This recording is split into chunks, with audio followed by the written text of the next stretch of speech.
perfect one. They ask me how you doing, have I seen how far you've come?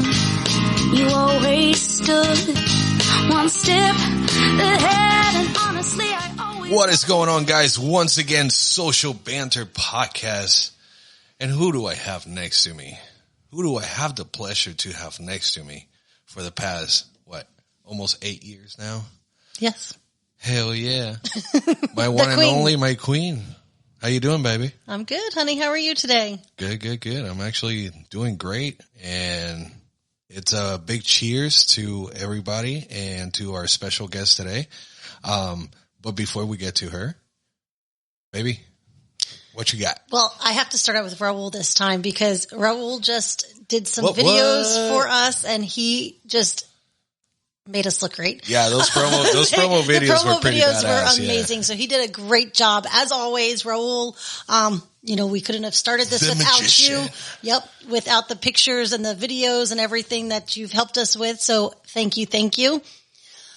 We also have Legendary Tattoo and Legendary Screen Printing, and without them, we wouldn't have our amazing shirts and our hats.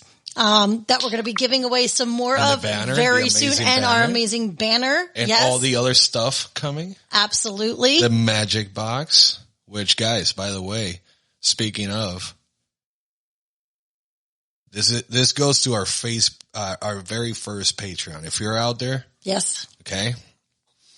That's where the magic box is going to. You go to our Patreon page, you sign up for our Patreon, and guess what? You will be the first person that signs up will be the winner for our first magic box. All right. All right. So, or mystery box, I should say. It's a mystery to us yet too. Magic. It's got everything. We don't know what's going to be in it yet, but all sorts of goodies. Oh no, we know where it's coming from. Well, we know where it's coming from. We just don't know what's going to be in it yet. But anyways, moving on from that. Yes, indeed. Business mentor. Yes, congruo.com for all your business needs, business mentoring, coaching. Man, check out his portfolio. That guy is just badass. All right. Oh, you would say that. It is your father. Well, just kidding. He is badass. He does amazing work. And also, I want to give a shout out to Dirt Guards Pressure Washing, LLC, in the new Trinity, Florida. It's my new company. And one other shout out to All Access CBD. Hell yeah. We talked to Mike and Danny last week, which we will be releasing this coming week, so you guys will hear it. Yep. And after that, Mike went ahead and gave us a promo code for anybody who wants to go online to All Access CBD, and they will get 20% off if they use Social Banter promo code. Yeah, the promo code and checkout, just type in Social Banter and you'll get 20% off. They got lotions, they got bath bombs, they got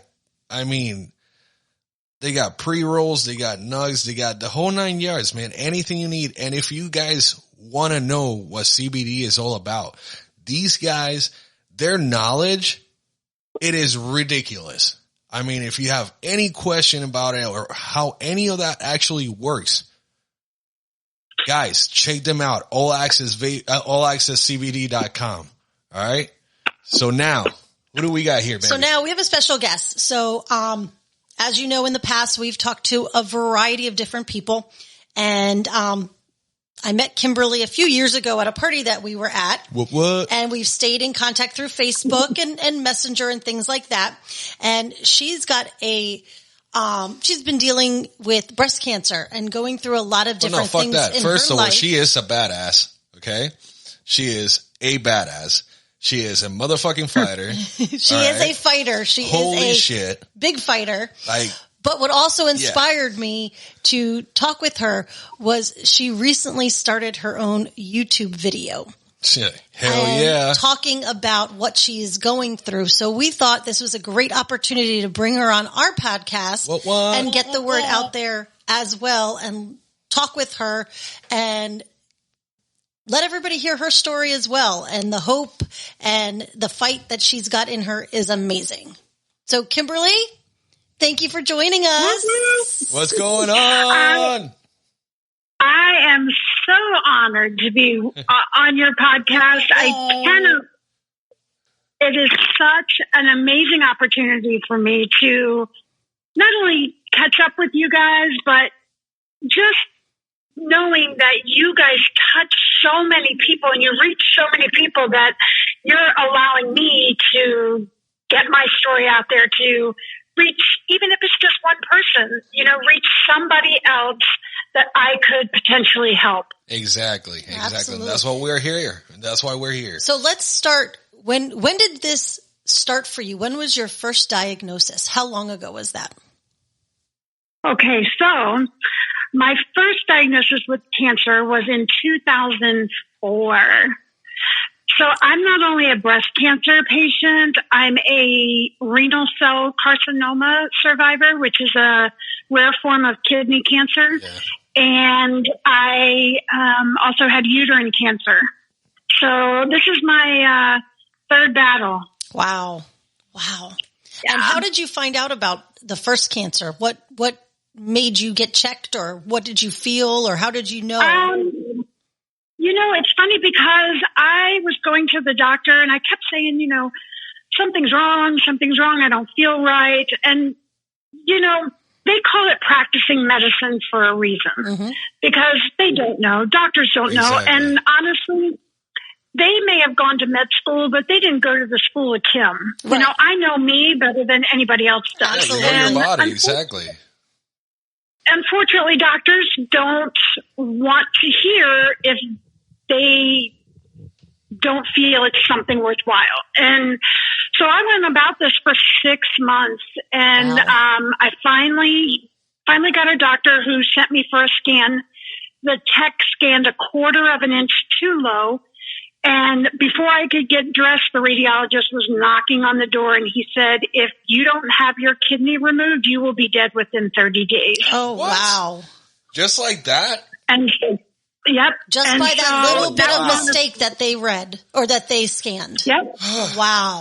That was on a Friday. On Monday, they had me at the urologist, and that Friday they removed my right kidney. No, when she told you that, what was your You knew something was wrong. What went through your head? What was going through your head? Like, how did you feel when she said that? Like, so bluntly like that? Well, it's kind of a shock. Like you really don't, you become numb because you don't want to believe, everybody seems to think that we're invincible and that, we can live on forever. And unfortunately, that's not the case. And I knew for so long, for 6 months, I had been battling to get somebody to listen to me. And then when he finally said that, I was like, wow, this is real.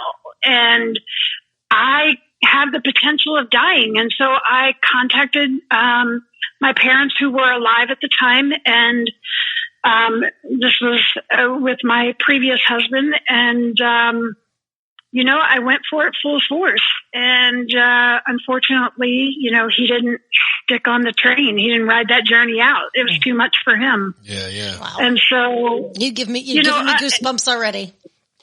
And so I did. I went in and I had my kidney removed, and 5 days later I was released from the hospital, and that was that. And then a couple years later I was diagnosed with uterine cancer and then the breast cancer, and it's just it takes a toll on you. You become, you have to fight. You become, you say badass, but you have to be badass because you have to advocate for yourself. Absolutely. If you You gotta don't, have that mentality, Exactly. You could very easily give up. There's been many a days where I've gotten on my knees and just begged God to please just let me go. Yeah. And, it's not my time. And so that's kind of how this YouTube thing all started. It's just not my time. Man, that's so when you awesome. fought the uterine cancer, you had breast cancer at the same time? No, that was afterwards. That was afterwards. Okay. So you fought through that. Yeah, they were all primaries. They weren't metastasized. Okay. So what that means is it wasn't a cancer that spread to another part of my body. it was all primaries. And so through that process, I learned that I do not have the gene that fights off cancer. We all have a gene in us. We all have cancer cells in our body, but we all have a gene that fights them off. And through testing, genetic testing, I don't have that gene. So eventually it will be the demise of me. But Kevin and I live our lives day to day. And, I wake up and I look around and I go, okay, this is where I went to bed. So it's another day. And we, we go for it full force. Man, it's just amazing to hear you talk about the way you're fighting, because a lot of people don't realize, they have their own fights that they're fighting or their own battles that they're trying to win right now.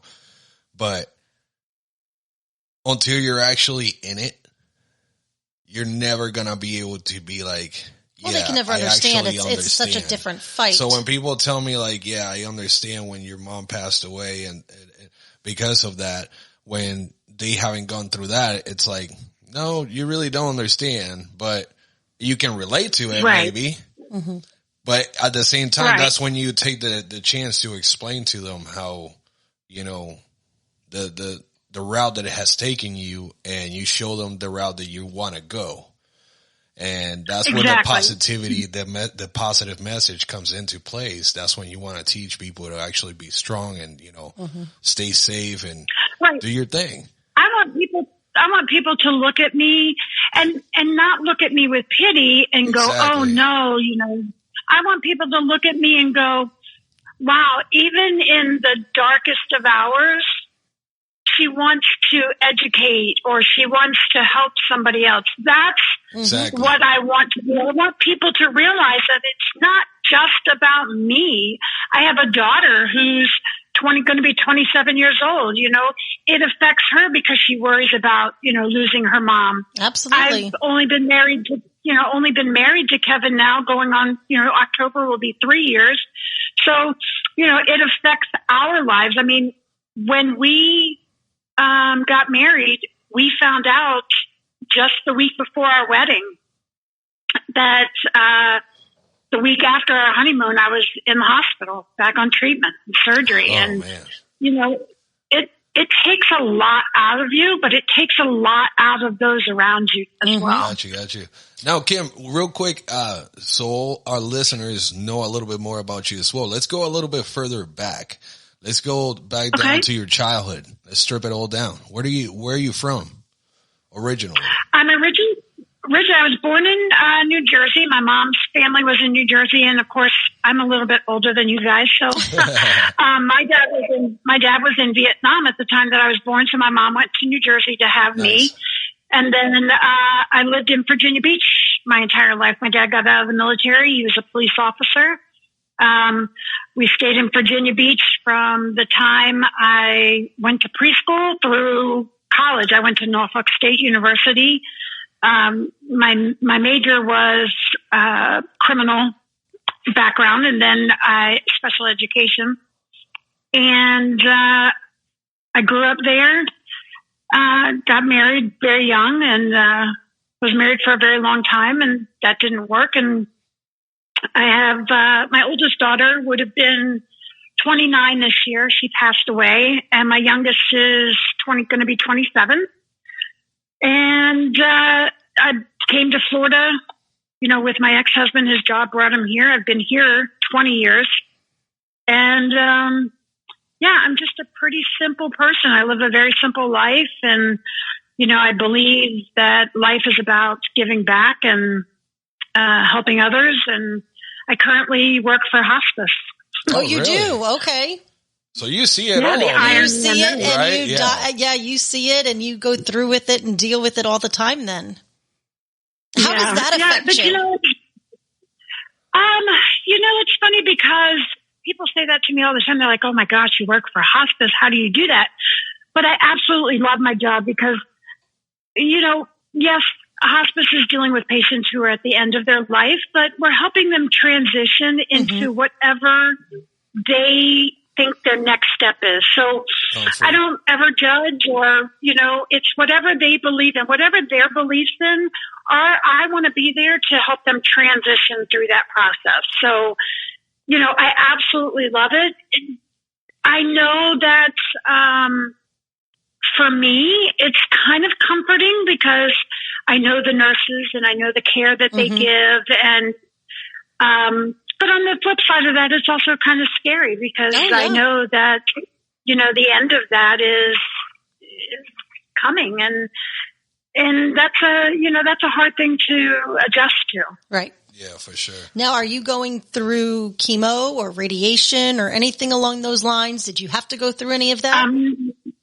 Not currently. Did in the past, but not currently. Kevin and I have actually sat down and we've made the decision that, whatever happens, happens. I'm having the surgery and hopefully that will correct and help. But whatever happens, happens. I'm at a point in my life where I'm comfortable with whatever the next step is. If it's my demise, if it's, I live for another 20 years, whatever it Which will you're be. going to live probably but another 40, but yeah, let's go. Yeah. I don't know about that. I'm 53 now, so. You've got plenty of time still. But I think that, you when you're in this situation, you come to a realization. You have a lot of quiet moments where you think those things through, and I'm okay with it. And Kevin he's not as much on board, but he understands where I'm at and what my wishes are. And, we live each day to the fullest, and, we make sure that, we tell each other we love each other every night before we go to bed. And, we pray for the best in the morning. Absolutely. So now what kind of surgery are you having? And is this the first, this is not the first surgery recently, correct? No, I've had, I can't even tell you how many, multiple, probably close to 20. So they're going to be going in and removing, a mass area from the chest and the bone and, stitching down to the bone to close up the chest cavity. So that's currently where we're at now. How long of a surgery is that? It's a rough one. About 6 hours. Yeah. Okay.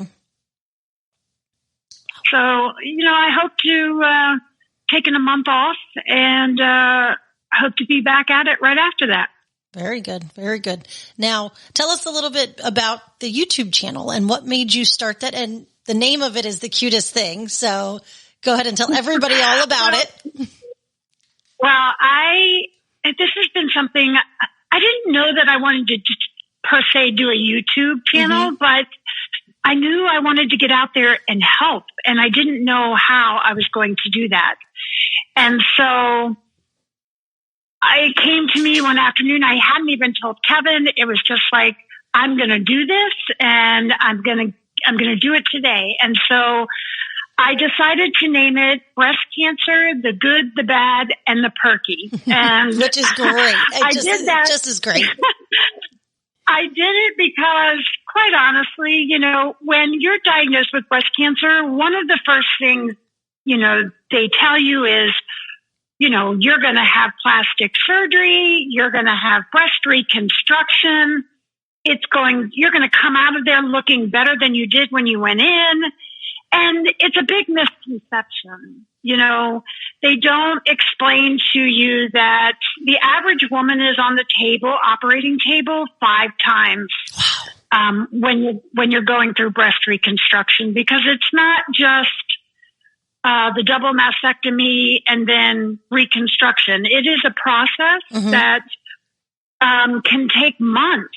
And during that process, you have tissue expanders, then you have those removed, then you have implants put in, and then you have, normally, once they place the implants, they're not symmetric. There's issues and you have to go back in.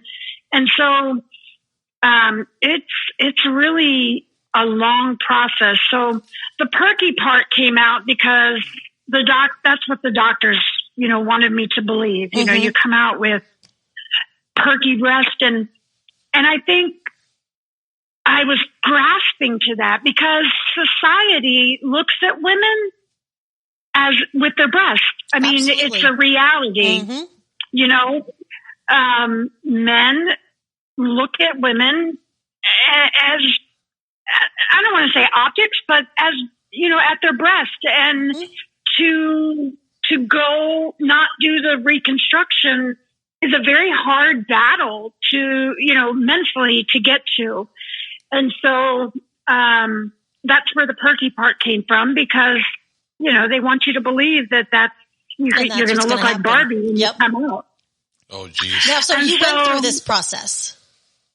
Yes, right? I did. I currently, had reconstruction, and I do have implants.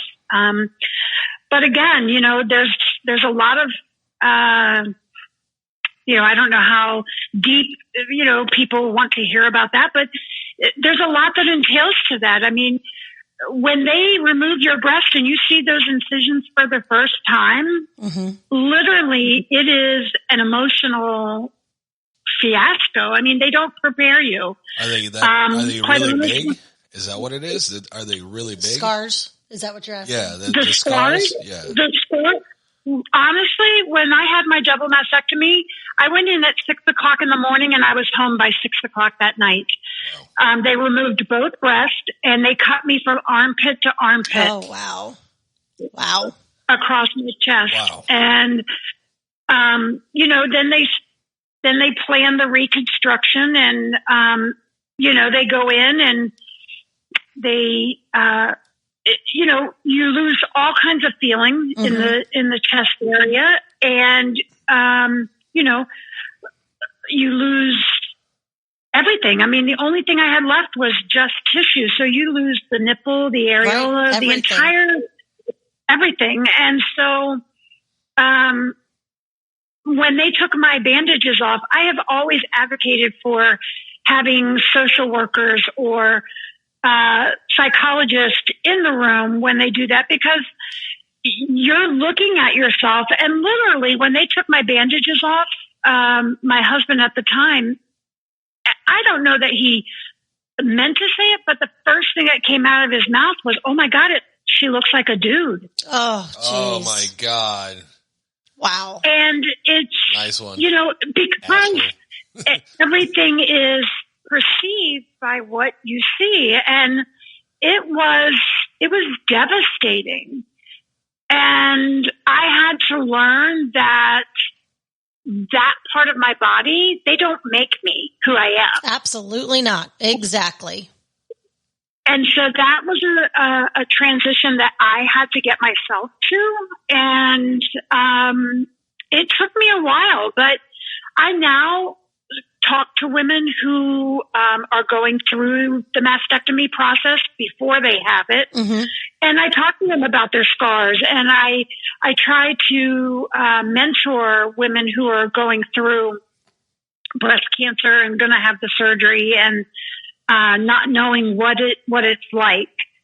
And fortunately, you talked about your friend, Mitch at Legendary Tattoo.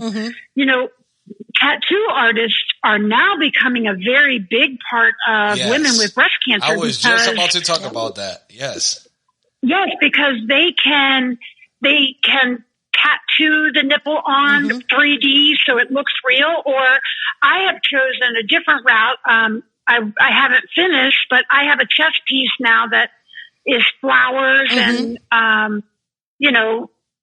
just vines and things that cover the breast area so that, to me, it's aesthetically pleasing. Exactly. When I look in the mirror, it's for me. It's for not you. for anybody Right. else. Yeah.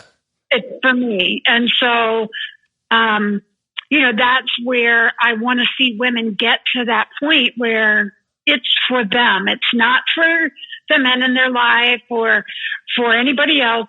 but to make them feel better. Absolutely. I mean, that's going to be a shock to anybody's system, but, just having to go through that and not realizing what your body's going to look like after that, because you go in one way and you come out another, but having a partner very different too. But, and having a partner that is not supportive of you or can talk that way for you has got to feel devastating on top of it, because here you are, you're having to get used to it. And somebody that's not supportive and being able to have your back at that point has got to be another emotional roller coaster for you as well. It was very much so. And believe it or not, breast cancer is the demise of a lot of marriages. I mean, when, not to get into, him too much, but when my ex-husband left, it was due to an affair, and his response to the judge was, it was because I wasn't a real woman anymore. Oh, God. Because I had had my breast removed.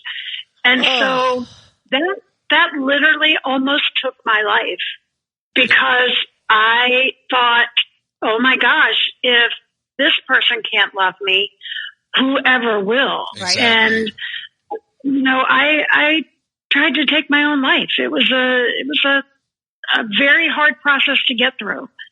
And, when you do have such a supportive partner that I have in Kevin, it makes a world of difference, because I know that it doesn't matter what my scars look like, what I'm going through. At the end of the day, he's there to hold me up. Mm-hmm. And that's huge. It's such a totally different transition. How did you and Kevin meet, and how did that conversation go? I guess I should say. How did you guys meet? Okay, so we met online. Okay. I was in North Carolina with my girlfriend, who was going through a very bad divorce, and she was very depressed. So I was like, "You've got to get out there. You've got to meet people. Start an online page." And she's like, "Well, I will if you will." So I was like, "Oh, okay. Yep. I'll do it for you." And I planned on canceling it when I left North Carolina. And I live quite a ways away from you guys. I'm like 2 hours away. Yep. And, Kevin lived up there, and I had put like 50 miles. He had put 50 miles, and somehow we came across each other's page, and his picture was on his boat. And I was like, I sent him a message. I was like, "I'd fish with you any day." And, get it, girl. And, we started talking on the phone, and we talked for a couple months, and he was like, "Are we going to ever meet?" And I was like, "Sure, let's meet for coffee." And we met in Bradenton, and we literally went into the Cracker Barrel where we met and sat down. And 5 hours later, the girl was like, "My shift is over. Do you guys want to cash out?" And we didn't even realize we had been there that long. It was the easiest 5 hours of my life. That's amazing. And we talked about the cancer, and so you laid it all out right away. Yeah. And the next day, as a matter of fact, I was having surgery, and so the following day, he drove down and he knocked on my door, and I said, "It's unlocked. Come in." And literally, I just put it all out there. I was like, "What the hell?" I mean, it is what it is. He walked in, I lifted up my shirt, and I said, "What do you think?" And, from there, he was like, "Yeah, I kind of like him." So, hey, baby. Nice. Let's go, honey. Now, was that before the tattoos? Was that before the tattoos, right? Mm-hmm. It was just plain. It was, the scar across there, and he didn't have a problem with it. And, he's just been absolutely, positively amazing in this battle. But that's where the flip side of it is. People don't realize that this isn't just about me. Right. It's about him and the quiet suffering that he does. Mm-hmm. Sitting in that waiting room for 6 hours when the person you love is in the OR and you don't know what the outcome's going to be. And he sits alone. Right. And that in itself is just I can't even imagine. I mean, I just can't imagine having to do that. Mm-hmm. And so, you know, I don't know the last time that he has actually taken a day off just for him. Like his vacation and everything for his job has been for me, you know, taking me to the hospital, taking care of me. And, you know, the caregivers really, I think, kind of get left behind. Mm-hmm. They're put in the shadows of cancer. And I think that needs to be brought to the forefront, because people need to understand that they have needs too, and they have fears, and they have, you know, questions and, you know, learning curves of, okay, you know, I mean, I come out of surgery and I have drains hanging out of me and incisions and across my chest, and, you know, he's got to learn how to take care of all that. And so, exactly. Yeah. It's a huge process, and people don't realize that, you know, I'm sure, like for your niece, you know, if the family member is having to learn to help her through the process of, you know, the chemo and taking care of her while she's going through that. And especially in today's day and age with the pandemic and the things that go on in the outside, you know, with compromised immune systems, it makes it a huge thing. So, yeah, it's definitely been a different way of life, but it's our way of life, and I wouldn't trade it for the world. That's awesome. That's awesome. Now, let me ask you this: do you have any future goals or any plans for your YouTube page or events that you may want to start, or groups or anything like that? Well, you know, being that this is all brand new, and, you know, I try to go on every day and post a video. And like I said, with the page, I wanted it to be real. You know, I don't want to get on there and be fake. And so that's why, you know, I had somebody message me the other day and say, why did you get on there and cry? Well, guess what? I have a lot of days where I cry. Mm-hmm. That's your realness. Exactly. And that's what I want. I want real. I want raw. I want, you know, the ability to be me and be honest. And so I really want to take this as far as I can take it. And if I really would like to kind of come up with an online support group, once I veer off from the, you know, to kind of veer off from this. And I just want to do what I can do to help others, you know. And it doesn't necessarily just have to be the breast cancer patient. You know, I want people to reach out if they're dealing, you know, as a caregiver and they don't know what to say. Exactly. What to do. So from Kevin's side and on your side as well. Yeah. Exactly. So, you know, I want to do this as much as I can and as far as I can take it, and, you know, see what happens. You know, I didn't do it to become famous or, you know, anything like that. Exactly. I just want to help. I just want to help. And if it's just one person that I help, then, you know, I'm good with that too. Yeah, that's the same thing that we say. As long as we can reach out this podcast to at least one person and help one person, we did our job. You know, we're happy. And it's funny because we started out with a completely different path, actually, when we first started it, because it was during the pandemic and music was down, and our friends, a lot of them were not able to go out and perform, or they were losing stuff. And we just wanted a way to get back with kind of that community. So we started with the music aspect. And as we started to do it, we realized, why limit it? Let's reach further. Let's talk to more people. Let's bring in the community. Let's bring in the community. Let's talk to other people. It doesn't have to be a musician. Doesn't have to be an artist. And that's where we got the idea of bringing different people in for different reasons. And if that one person just gets one other person to have an aha moment, that's what we wanted. Yeah, it's pretty much, you know, when you say helping at least one person, it doesn't matter what you're going through. It doesn't matter what I'm going through. As long as they can relate a little bit and it'll help them out, Yeah, just something positive. Exactly. A positive message for somebody everybody, to hear. We're all going to relate to this. I mean, one way or another, we're going to relate to it. And some way or another, we want to get the positive message out there. That's all it is. Well, and we do. We, regardless, we relate as humans and as people. And that's where I think a lot of people have gotten away from. Being able to connect. Mm-hmm. It doesn't matter on what level, just connect. And with cancer, and I'm just speaking of breast cancer, but breast cancer, 1 in every 833 men will be diagnosed with breast cancer. And 1 in every 8 women will be diagnosed in their lifetime. So you think about that. You think about, I remember that night that we all got together and we went to listen to music. You put 833 people in a room and one of those men out of that group is going to be diagnosed with breast cancer. Mm-hmm. And it doesn't discriminate. It doesn't care what color you are, what your background is, what your age is. Yep.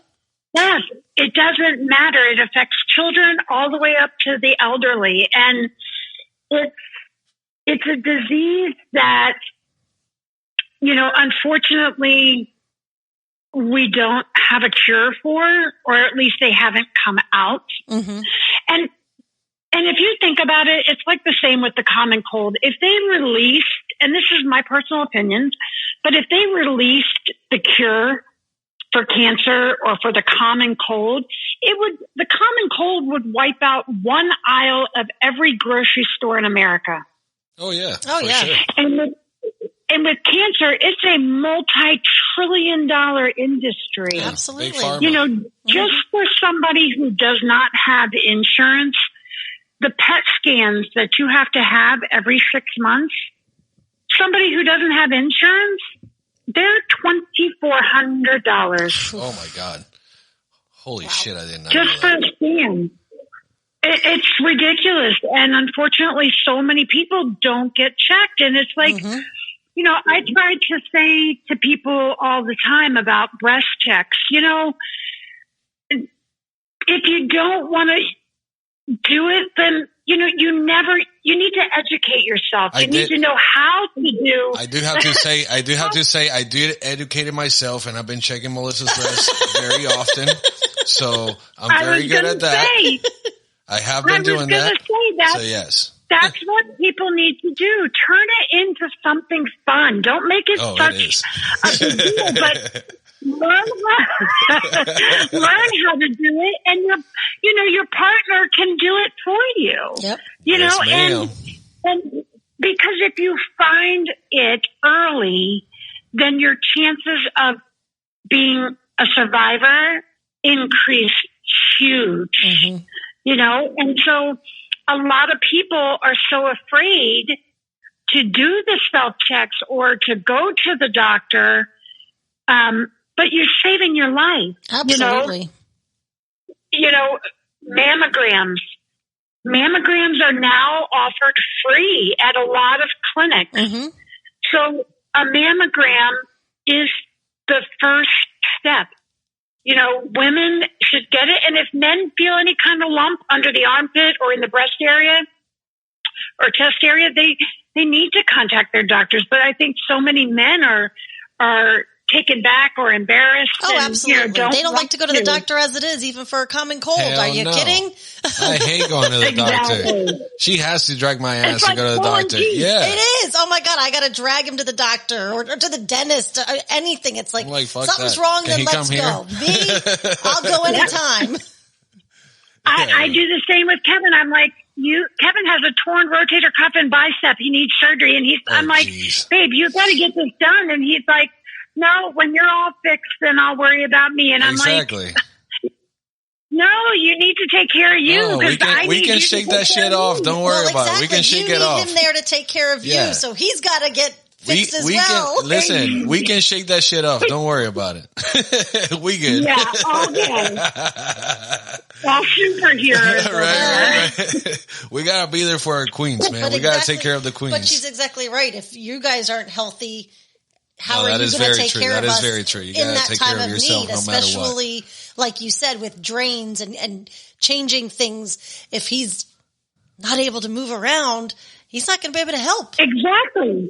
And it's like, I was talking to a lady the other day who messaged me with some questions, and we were talking about statistics and things. And I'm like, 80% of the abnormalities that are found in the breast or chest, either by men or women, are found, on their own. They find them themselves. Mm-hmm. But 250,000 people worldwide are living with breast cancer. Wow.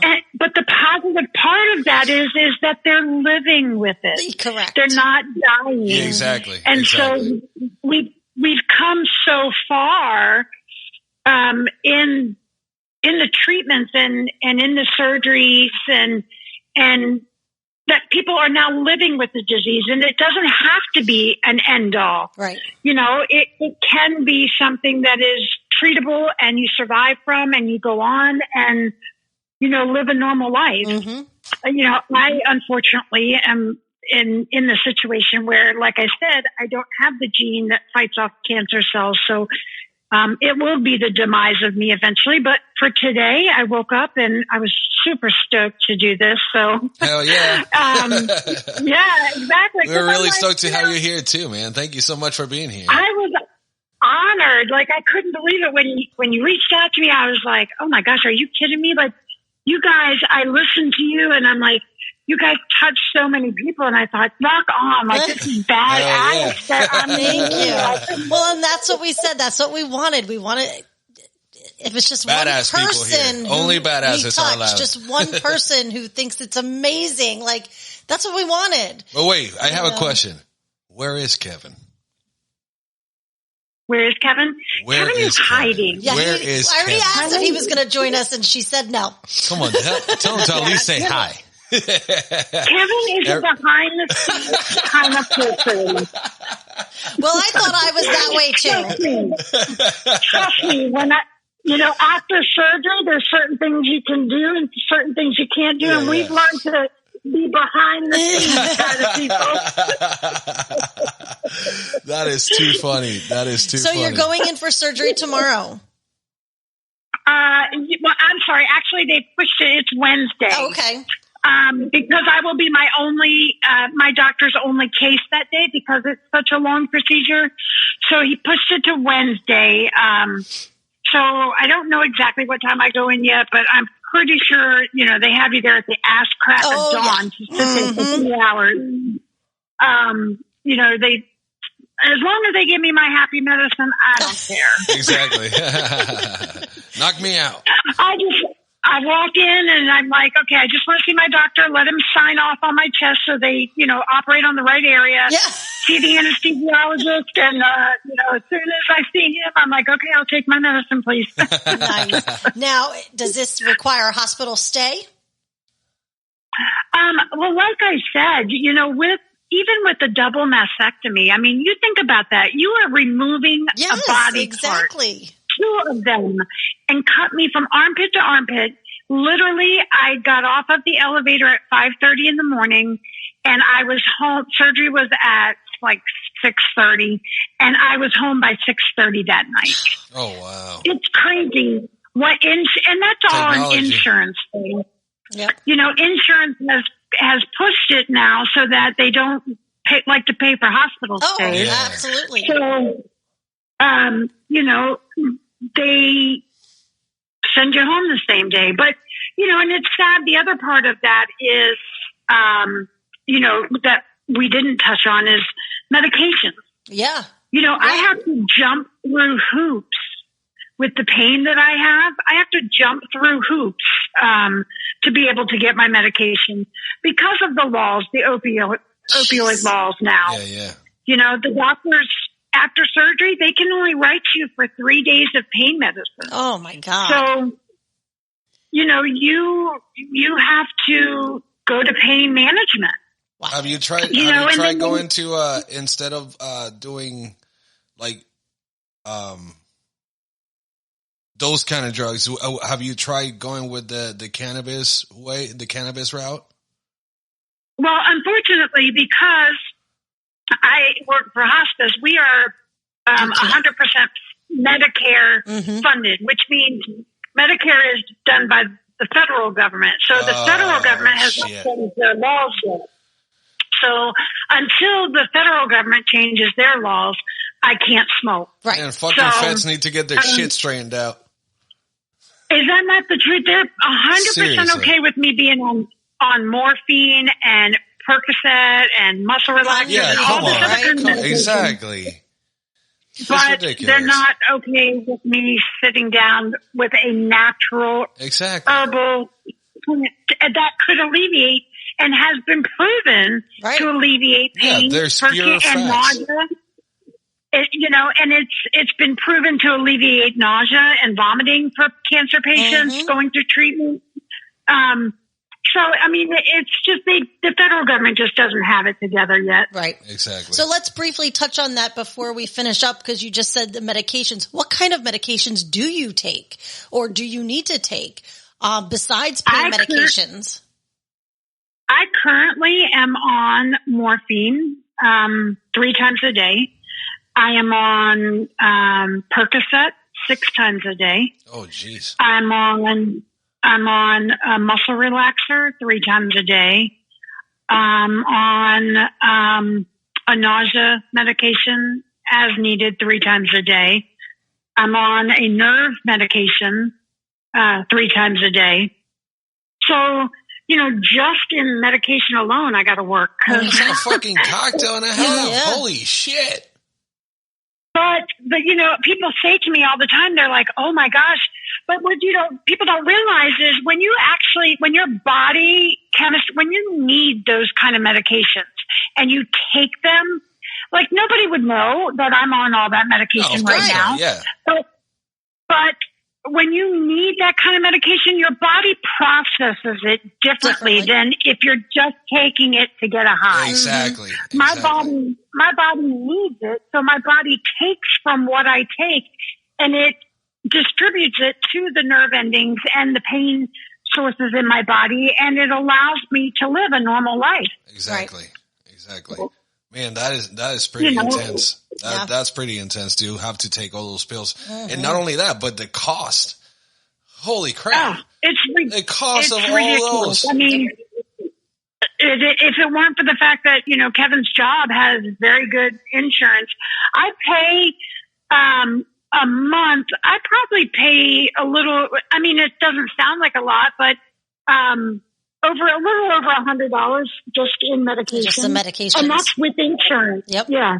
Yeah, but if you didn't have insurance, forget about it. Yeah, could you imagine these poor people that don't have insurance and oh God, that's terrible. The morphine alone is almost $1,000 if I didn't have insurance. Oh man.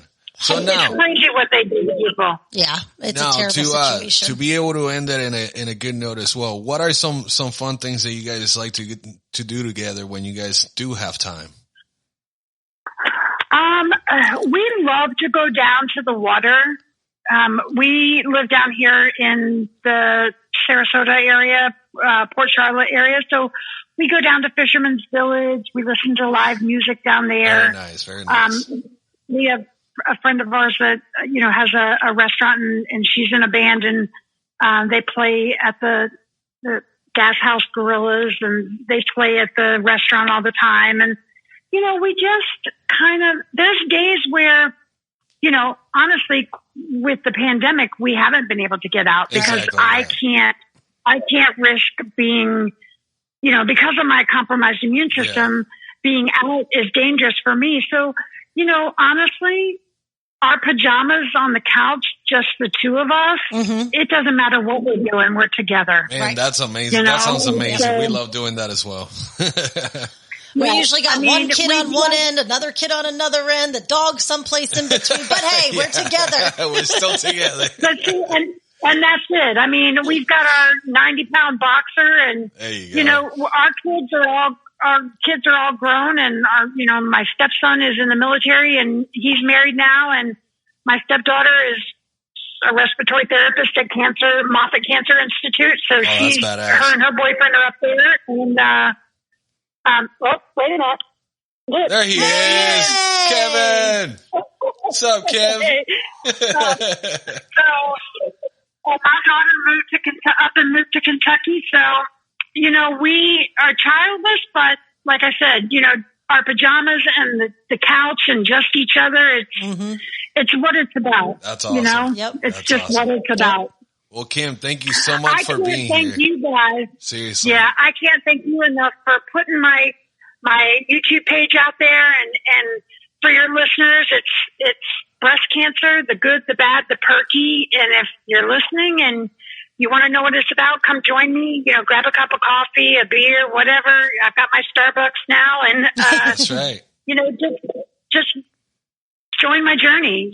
Take a listen and ride it out with me. And if I can help you, I'm more than willing to reach out and do what I can for anybody. So absolutely, you guys rock the shit out, because I'm gonna tell you, you just really hit it on. And honestly, I'm just so honored that you chose me to be a part of your evening, and to talk about my story, because it not only helps others, but it's really therapeutic for me. So hey, that's what friends are all about. That's what friends are all about. We'll follow up with you and do some updates after your surgery and check up on you. And when you can get out, we'll make a plan to go listen to some of that live music again together. Yes, for sure. And hang out. Absolutely. And I want to reach out to that Mitch friend of yours. Well, because I spoke to Mitch.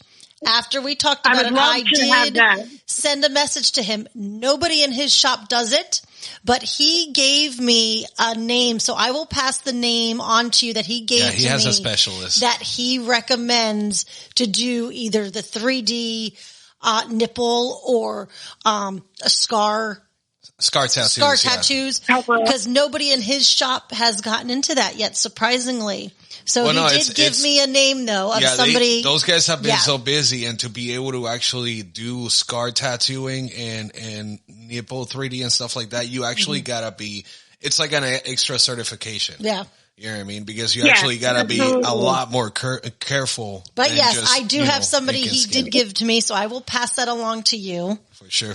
Perfect. And, well, awesome. I'm super stoked. I definitely reach out to you guys and update you once surgery's over. And, now, and let you know how it goes. Before we go, real quick, one message that you could send to one person out there, real quick. What you got? It's not over. That's right. You write your story, and every day you wake up and you have a fresh page, and it's up to you what you write on it. Amen. There you go. You heard it from the queen herself, the badass herself, Kimberly. Thank you so much for your time, Mama. You are amazing. And anytime you feel down, anytime you feel happy, it doesn't matter. You have two friends right here that you can give a call, and we will always have your back. All right?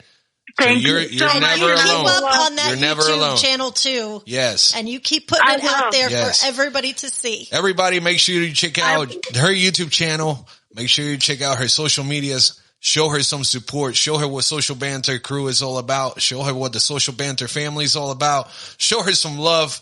Kimberly, thank you. We love you.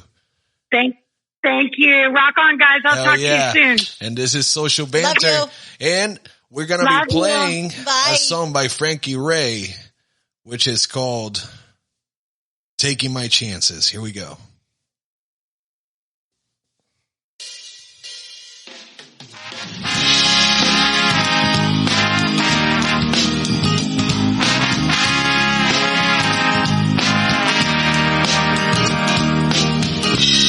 They always said you were the perfect one. They asked me how you doing, have I seen how far you've come?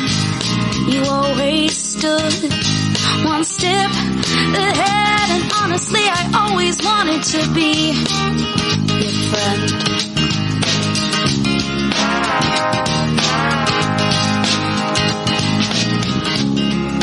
Taking back my pride,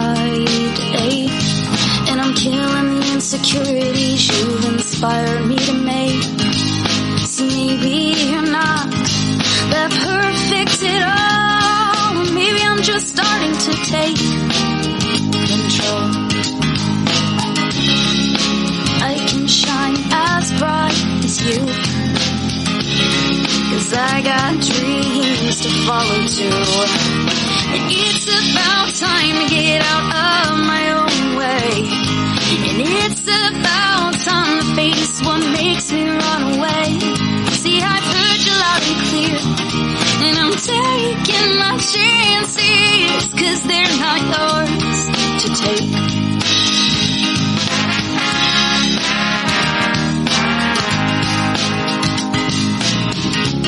See, this mountain's not that hard to climb. I'm miles from the top, but I'm doing just fine. So you can go ahead and keep whatever makes you as perfect as you are. And I'm gonna keep what makes me a star. I can shine as bright as you, 'cause I got dreams to follow too. And it's about time to get out of my own way. And it's about time to face what makes me run away. See, I've heard you loud and clear, and I'm taking my chances, 'cause they're not yours to take. No, they're not yours to take.